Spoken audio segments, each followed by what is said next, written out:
দেখো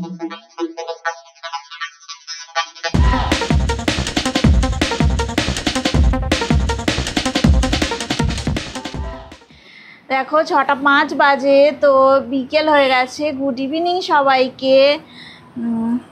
দেখো এই যে একদম সন্ধে হয়ে গেছে। তো দেখো আমরা বিকেলে চা নিয়ে চলে এসেছি আর বিস্কুট চলে এসেছে। আমরা এখন এই চা বিস্কুট খেয়ে নেব, যে 3জনের চা আর এই বিস্কুট। আর দেখো উষ্ণিস চলে এসছে, ঘুম থেকে উঠে পড়েছে ও। Hi friends, welcome to Nishal the blog. ভালো আছি, তোমরা সবাই ভালো আছো তো? সবাইকে গুড ইভিনিং।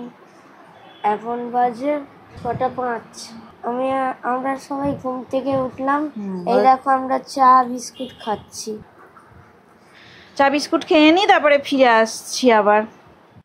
দেখো আজকে রাতে ডিনার, এই দেখো আমি ডিনারের জন্যে এই যে ভিজিয়ে রেখেছিলাম, দেখো কাবলি ছোলা। এই কাবলি ছোলা আজকে একটু আমি সিদ্ধ বসিয়ে দিয়েছি, এর মধ্যে একটু নুন দিয়ে দিয়েছি। এবার আমি কুকারটা দিয়ে আটকে দেব।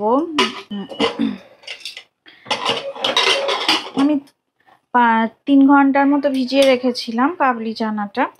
তো আজকে রাতে এই হবে আর ডিনারে। আর দেখি কি করা যায়, রুটির সাথে আর কি করা যায়। আর এই দেখো এখন সবার একটু খিদে পেয়েছে, তো এই যে চাল ভাজা নিয়ে আসা হয়েছিল। আজকে আর স্ন্যাক্স আইটেম কিছু করব না, এই চাল ভাজা একটু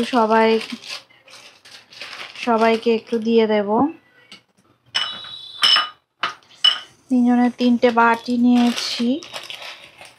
চাল ভাজা এগুলো মার্কেটেই কিনতে পাওয়া যায়।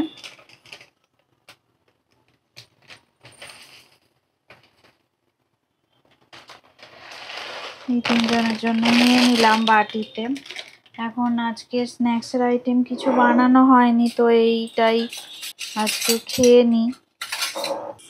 তারপরে রাত্রিবেলা যে ডিনার বানাবো তখন ফিরে আসছি। এটা দেখো চাল ভাজা রেডি করেছি, তো আজকের এটাই খাওয়া হবে আমাদের স্ন্যাক্সে। এই আইটেমটাই খাওয়া হবে আজকে। আর কিছু করতে ভালো লাগছে না, সব দিন ভালো লাগে না কিছু মানে বানাতে, আর ভালো লাগছে না। তো ভাবলাম এই চাল ভাজা কিনেছিলাম, এই চাল ভাজা দিয়ে আজকে বিকেলে কি খাবারটা খেয়ে নিই। দেখো রাতে ডিনারের জন্য রান্না হচ্ছে এখন এই যে বেগুন ভাজাটা হয়ে গেছে। তো এবার আমি কাবলি ছোলা একটু রান্না করে নেব। আর দেখো রুটি হবে রাত্রে, তো রুটির জন্যে আমার এখানে দেখো লেচি হয়ে গেছে, আটা মেখে লেচি করা হয়ে গেছে আর এই আটা রেখে দিয়েছি। তো এবার কাবলি ছোলার যে তরকারিটা হবে, কাবলি চানার তরকারিটা, সেটা আমি তোমাদের সাথে শেয়ার করব।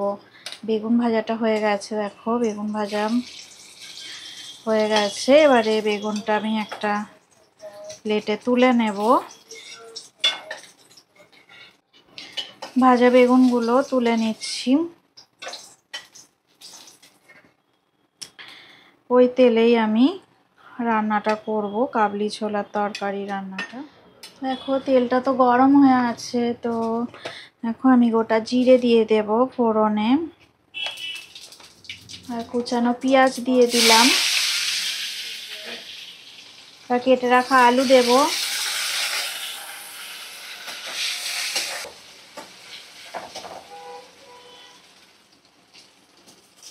আদা রসুন বাটা দিয়ে দিলাম।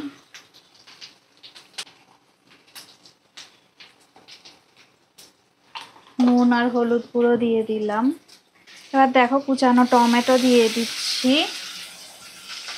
একটু ভালো করে কষিয়ে নেব।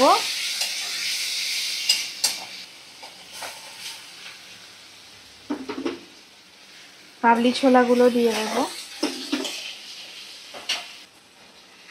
কাঁচা লঙ্কা কুচি দিয়ে দিলাম। ভালো করে একটু কষাতে হবে।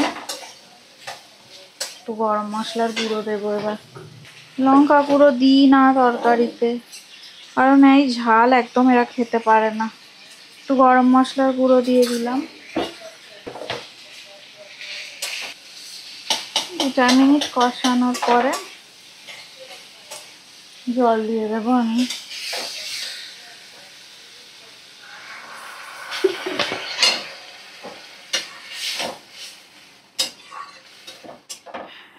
দেখো এই যে কাবলি ছোলার তরকারি একদম রেডি হয়ে গেছে। তো এবার গ্যাসের ফ্লেমটা অফ করে দেব আমি। রান্নাটা একদম হয়ে গেছে, ঢাকা দিয়ে দিলাম। এই দেখো আজকে ডিনার রেডি হয়ে গেছে। দেখো এই কাবলি ছোলার তরকারি রুটির সাথে খাওয়ার জন্যে আজকে একদম রেডি। এই দেখো তরকারি রেডি হয়ে গেছে। আর এই দেখো এই যে রুটি হয়েছে, গরম গরম রুটিও রেডি হয়ে গেছে। তো এই আর তার সাথে এই বেগুন ভাজা, এই আজকের ডিনার। তো এই সবে রুটিগুলো করলাম। তো এই আজকে ডিনার আমাদের। তো আজকে রেন্ট করবে ব্লগটা উষ্ণিস। আমি এখন পড়ছি।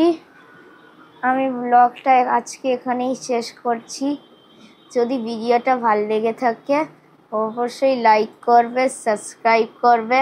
সবাই ভালো থাকবেন, সুস্থ থাকবেন, আমাদের চ্যানেলে অবশ্যই থাকবেন। গুড বাই, টাটা সবাইকে, গুড নাইট। পরের ব্লগে তোমাদের সঙ্গে দেখা হবে।